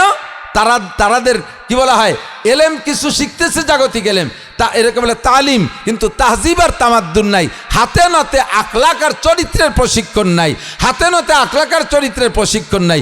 আপনার মেয়েটা যেখানে পড়তেছে ওখানে হাতে নাতে আখলাক আর চরিত্রের প্রশিক্ষণ নাই। কিছু জেনারেল বই পুস্তক পড়ায় তাদেরকে শিক্ষিত বানাচ্ছে। ও দোস্ত, এই শিক্ষার মেয়াদ কতদিন? এদিক তাকান। এই শিক্ষার জেনারেল শিক্ষার মেয়াদ, জেনারেল সার্টিফিকেট একটা মেয়াদ আছে। ওই মেয়াদ উত্তীর্ণ হয়ে গেলে ওই সার্টিফিকেটের 5 পাইরও দাম নাই। কথা কন না কেন? এমএ পাস করছে কিন্তু চাকরির এজ ওভার হয়ে গেলে ওই সার্টিফিকেট দুইয়ে পানি খালিয়ে পেট ব্যথা সারে। এরপরে যদি মেয়াদ থাকতে থাকতে চাকরিও পান, তাহলে জেনারেল সার্টিফিকেটের চাকরির ওই সার্টিফিকেটের একটা মেয়াদ আছে। ওই মেয়াদে গেলে সরকার কয় তোমার সার্টিফিকেটের টেম্পার বাতিল হয়ে গেছে, এখন তোমার রিটার্ন 50 লাখ টাকা দিলাম, বাড়ি নিয়ে 2 মিছে খাওগে আর গটি কম্বল গুছাই নিয়ে বাড়ি যাও। কতক্ষণ? 35 বছর পরে যে সার্টিফিকেটের কোনো দাম থাকে না। আর কোরআনের সার্টিফিকেটের বয়স যত বাড়ে তত দাম বাড়ে, যত বাড়ে তত দাম বাড়ে, মরার পরে আরও বাড়ে। কথা কন না কেন? সদস্য মরার পরে ওনার সার্টিফিকেটের দামে আমরা সারা এই বঙ্গের মানুষ কমপক্ষে আমরা সেই নামের উপরে চলতে তালে আছি, ঠিক না? এই কোরআনের সার্টিফিকেট মরার পরেও দাম বাড়তে তালে থাকে। মৌলানা মাসুদ সাহেব, আমাদের মুফতি সাহেব হুজুর, যখন দেওবন্দি থেকে পাকিস্তান থেকে পড়ে বাংলাদেশে আসছেন, তখন ওনারে কয়জনে চিনত? ওনার সাথে কি সম্পর্ক ছিল মানুষের? এখন বয়স বাড়তিছে, 40 বছর শিক্ষকতা হয়ে গেল। এখন পড়ানোর কারণে কি ওনার এলেম সব পোলাপানকে দিয়ে উনি খালি হয়ে গেছে নাকি? উনি তার লেখাপড়া ভিতরে নাই কিছু, যা পড়াই পড়িয়েছিল সব তো দিয়া হয়ে গেছে। কমছে না বাড়ছে? মন দিয়া করো সবে বিদ্যা উপার্জন, সকল ধনের চেয়ে বিদ্যা মহাদান। এই দান নাহি কেউ নিতে পারে কেড়ে, যতই করিবে দান ততই যাবে বেড়ে। এই বিদ্যা যত দান করবে ততই বাড়বে। আমরা ফারেক হয়ে আসছি, কে চিন্ত? এখন বয়স বাড়তেছে, সারা বাংলাদেশে প্রসিদ্ধি, সারা বাংলাদেশে প্রসিদ্ধি বাড়তেছে। এই সার্টিফিকেট বয়স বাড়বে আর দাম বাড়বে। আপনার মেয়েরও কোরআনের সার্টিফিকেটের বয়স বাড়বে আর তার দাম বাড়বে। এখন মেয়েদের হালাল হারাম জানতে হবে, পর্দা পশিদা জানতে হবে। রমজান মাসে মহিলাদের একটা দূরে কথা কয়ে শেষ করে দেবো, আমিও অনেক দূরে যেতে হবে। রমজান মাসে মহিলাদের শারীরিক নাপাকের কারণে 3 দিন রোজা রাখেনি, 3 দিন রোজা রাখেনি। মূর্খ অশিক্ষিত মহিলা 3 দিন রোজা রাখেন, এরপরেও 2-3 দিন রোজা রাখে না। তা যারা জানে বিষয়টা তারা কয় যে তুই কি ব্যাপার, তুই রোজা রাখবা না? তোর রক্ত বন্ধ হয়নি? রক্ত বন্ধ হয়েছে, সাবান নাই, সুটা নাই, তার কি রোজা রাখবো কি? তাহলে কি বুঝাচ্ছে? সাবান আর সুটা ছাড়া রোজা রাখা যাবে না। তার মানে সাবান দিয়ে সেহরি খাবে, সুটাই দিয়ে ইফতার করবে। কিতাবের থেকে যদি জানা থাকতো, আল্লাহ কইছে ওয়া আনজালনা মিনাস সামাই মাআন তাহুরা, আমি আসমান থেকে পবিত্র পানি নাজিল করেছি। তোমার খালের ভিতরের পানি পবিত্র, তোমার টিউবওয়েলের পানি পবিত্র, তোমার নদীর পানি পবিত্র। এই পবিত্র পানির ভিতরে গোসল করলেই তুমি পাক হয়ে যাবা। সাবান আর সুটা লাগবে না, সাবান সুটা লাগবে না। এই সাবান সুটার অজুহাত দিয়ে ঠেলায় ঠেলায় আরও 3 দিন রোজা রাখে না। মহিলার যদি কিতাব থেকে সচক্ষে দেখে মশালাটা জানা থাকতো, তাহলে বেলা আসরের সময় রক্ত বন্ধ হয়েছে, ওই আসরের সময় তার গোসল কইরা, সাদা পানি দিয়ে গোসল কইরা কাপড় পাল্টাইয়া আসরের নামাজই তার পড়তে হবে। বেলা ডুবার 1 মিনিট 5-2 মিনিট আগেও যদি তার শরীর পবিত্র হয়, পবিত্র মানে রক্ত বন্ধ হয়, তাহলে তারপর ওই বাকি টাইম, বাকি নামাজ তার ফরজ হয়ে গেছে, আসরের নামাজ পড়তে হবে। বেলা 2-3টের সময় তার রক্ত বন্ধ হয়ে গেছে, বাকি টাইম সন্ধ্যা পর্যন্ত সে যে রোজা হবে না ঠিক, রোজা হবে না ঠিক। কিন্তু তাকে যে রোজা না রাখার অনুমতি ছিল, যে রক্তের কারণে, রক্ত যখন বন্ধ হয়ে গেছে তারপরের থেকে তার আর সেই হুকুম নাই। এখন তার বাকি সন্ধ্যা পর্যন্ত কিছু খাইতে পারবে না, যদিও ওই দিনটা তার রোজার মধ্যে ধরবে না, কিন্তু সে খাবে না সন্ধ্যা পর্যন্ত, চলে যাবে এবার সে পবিত্র রোজাদারদের কাতারের ভিতরে। মশালাটা তার জানা থাকা দরকার আছে না নাই? এই জায়গা কঠিন মশালা আমরা সরে বেকার মধ্যে পড়াই। তুহুরে মুতাখাল্লালা, তুহুরে মুতাখাল্লালা, 2 দিন রক্ত, 1 দিন রক্ত বন্ধ, আবার 2 দিন রক্ত, আবার 3 দিন রক্ত বন্ধ, আবার 3 দিন পর আবার রক্ত শুরু হয়েছে। এই যে নারীদের শারীরিক মানে সমস্যা, এটা অনেক নারীদের আছে। এই জায়গার এই ঝামেলাগুলো কিভাবে আমি স্টেজে বলবো কন? তাও যেটুক বলছি, অনেকের ভিতরে একটু লজ্জা লাগছে, যে মেয়েদের আভ্যন্তরীণ মাসালা একটু বলতে বাধ্য হয়েছি এজন্য যে মেয়েদেরকে এই কিতাবগুলো নিজে চোখে দেখে পড়িয়ে সেই মাসালাগুলো সংগ্রহ করে আমল করা দরকার আছে না নাই কতক্ষণ, যেগুলো স্টেজে বলা যায় না। তো কে বলবে তাদেরকে? এজন্য তলাবুল ইলমি ফরিদাতুন আলা কুল্লি মুসলিমিন ওয়া মুসলিমাত। বহু মহিলা আছে ফরজ গোসল হয়েছে, গোসল করতেছে, শরীর পাক হচ্ছে না কেন? কানের ফুল, কানের দুল, এটাকে নাড়াই চাড়াই ওই ছিদ্রের ভিতরে পানি পৌঁছাইতে হবে। নাকের ফুলকে নাড়াচাড়া দিয়ে ভিতরে পানি পৌঁছতে হবে। ডুব দিয়ে উঠে চলে আসে, কোনো নাড়াচাড়া নাই, আইসে নামাজে দাঁড়াই গেছে, নামাজ কিচ্ছু হয়নি। এই মশালাগুলো আমি কিভাবে বলবো স্টেজের ভিতরে? স্টেজের বয়ান তো হবে শিরিফরাদের গল্প, ইউসুফ জুলেখার কিস্সা, ইব্রাহিম ইসমাইলের কিস্সা, আর কিছু লম্বা লম্বা কিস্সা, ফাঁকে ফাঁকে 2-4টে গজল টাইম দিয়ে ছাড়িয়ে দেবো, দাও 60,000 টাকা। এই হলো স্টেজের রজ। এই কুসো মশলা আমি কিভাবে কব? এই কুসো মশালা শিখা দরকার আছে না নাই? এরকম হাজার হাজার নারী আর পুরুষের সবাই এজন্য তালাবুল ইলমি ফরিদাতুন আলা কুল্লি মুসলিমিন। আপনারা কি শেষ ফিনিশিং বুঝতে, অনুভব করতে সক্ষম হয়েছেন যে মেয়েদেরকে মাদ্রাসায় পড়ে কোরআন হাদিস থেকে সরাসরি নিজের এলেম অর্জন করা জরুরি? এটা কি বুঝতে পারছেন?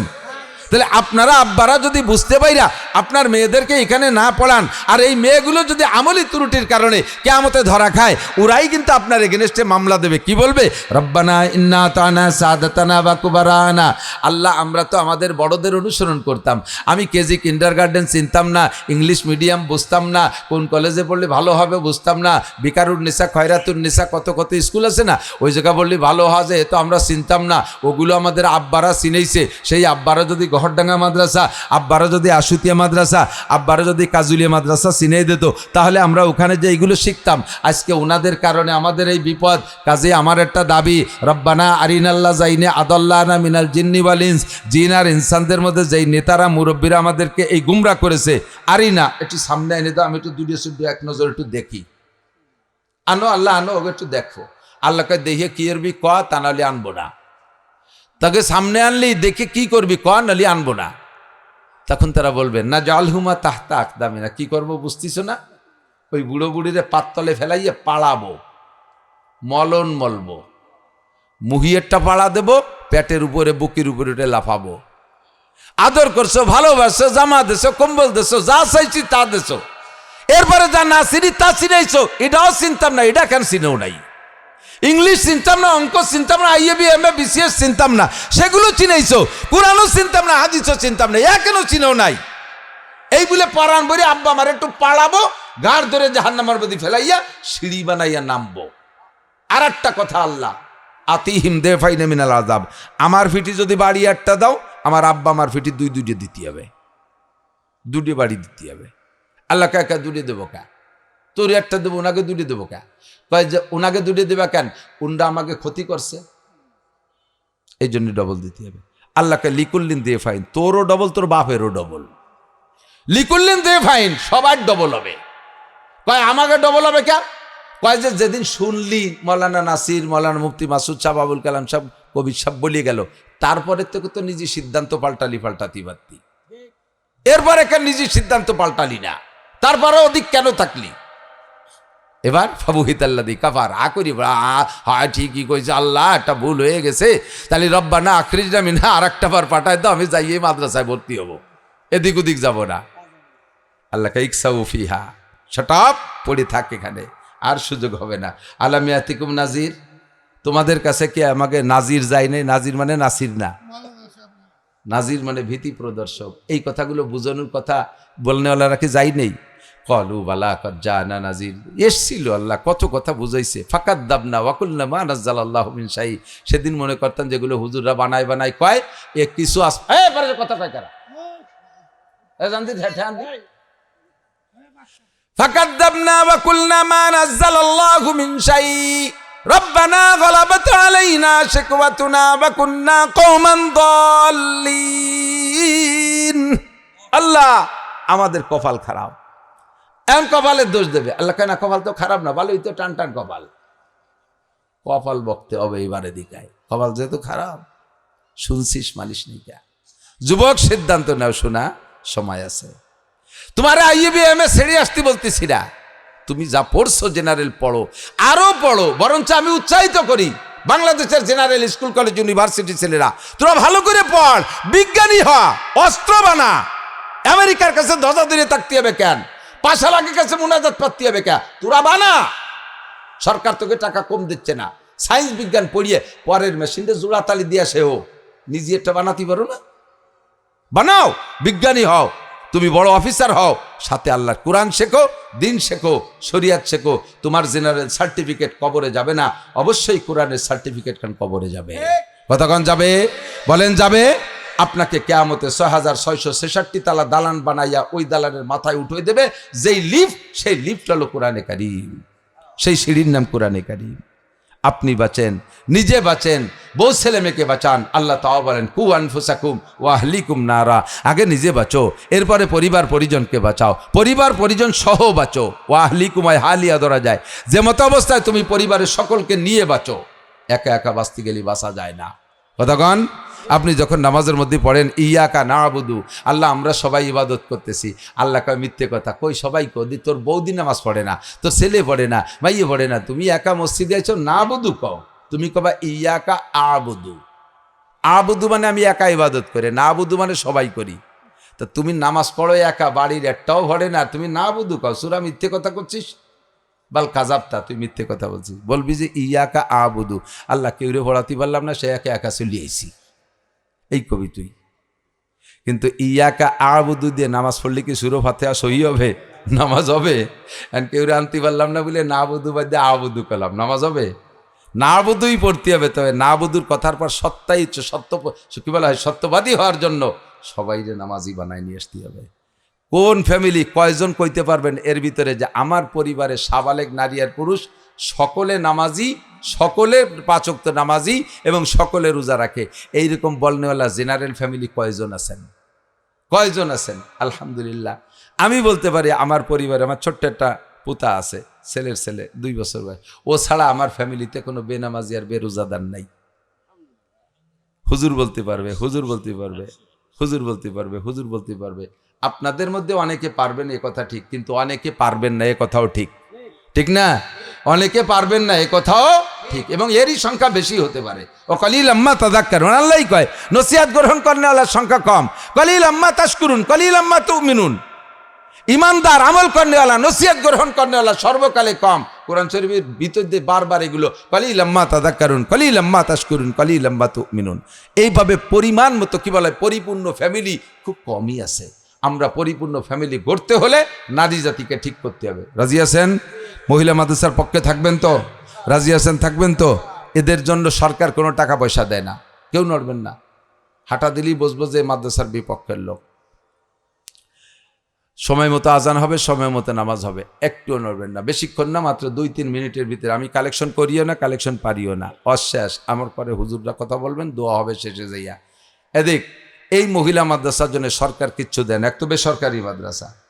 2 নম্বরে বর্তমান প্রেক্ষাপটে আমাদের দেশের কওমি মাদ্রাসাগুলো দান করতো আমাদের এই দেশের জনগণ। আর গোপালগঞ্জের জনগণ কোন দলে তা তো সবারই জানা আছে। বর্তমান রাজনৈতিক একটু পা পিছলে যাইয়া আমাদের গোপালগঞ্জেরা সেই দিক দিয়ে অনেকটা সমস্যার মধ্যে আছে।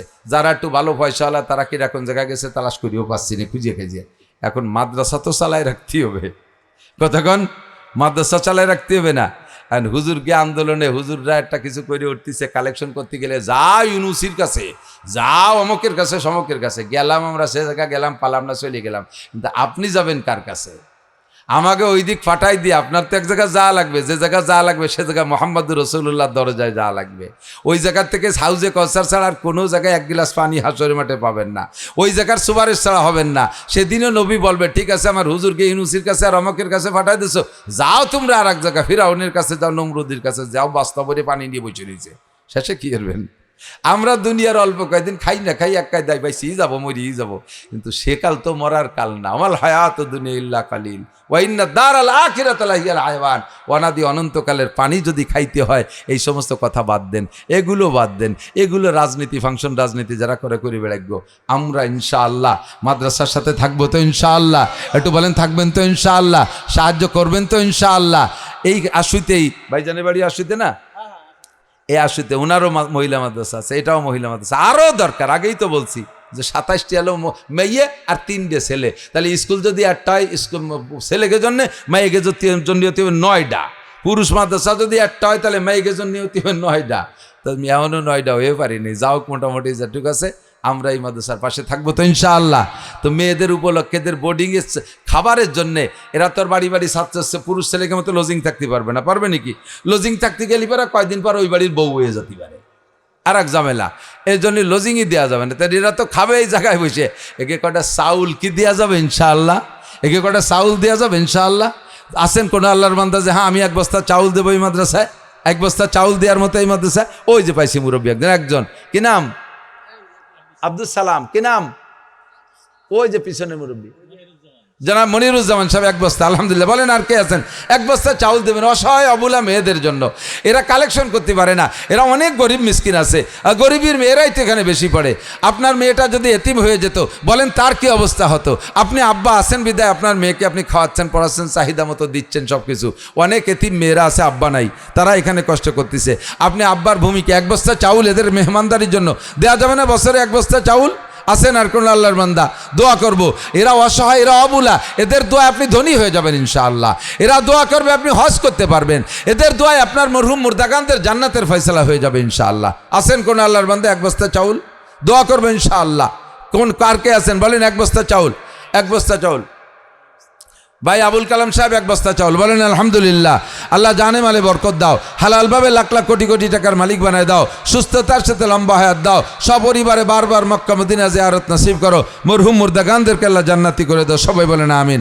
আসের আর কোলে আল্লাহর বান্দা এক বস্তা চাউল দেবেন।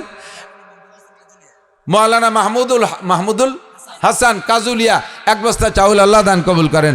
আল্লাহ মৌলানাকে হালালভাবে অনেক টাকার মালিক বানায় দেন, সপরিবারে জান্নাতি করে দেন। ওই যে মুরব্বী জনাব আব্দুল সবুর মোল্লা এক বস্তা চাউল। এই জায়গা কি হয়েছে? এই জায়গা